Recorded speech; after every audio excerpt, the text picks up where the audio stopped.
আসসালামু আলাইকুম রহমতুল্লাহ বরকাত। 10 মাসের মধ্যে দেখেন আদর্শ দল কোনটা? ছাত্র দল না ছাত্র শিবির? 10 মাসে তারা কতজন কোন? আসসালামু আলাইকুম রহমতুল্লাহ বরকাত।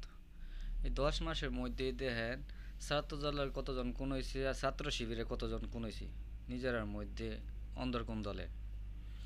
এই 10 মাসের মধ্যে ছাত্র দলে কি বালা কাজ করছে আর ছাত্র শিবিরে কি কি বালা কাজ করছে বাংলাদেশের জনগণের দেহে সব দেহে কে কি করতেছে। তেও বলে ছাত্র শিবির বলে রক কাটা দল। ওরা এখনো হই হাসিনার আমলে পড়ে রয়েছে ছাত্র দল। দেখেন ঈদের মধ্যে কত ক্যাম্পাসের মধ্যে গরু জবহিরে সাধারণ শিক্ষার্থীরা খাওয়া দাওয়া করছে ছাত্র শিবিরে। আর ছাত্র দলে কি করছে? কোনো একটা ক্যাম্পাসে গরু জবহিরে খাওয়াইছে, কোরবানি দিছে, কোনো একটা অনুষ্ঠান করছে? করছে না। এই 10 মাসের মধ্যে দেখেন তাদের নামে চাঁদাবাজির কত রেকর্ড আছে।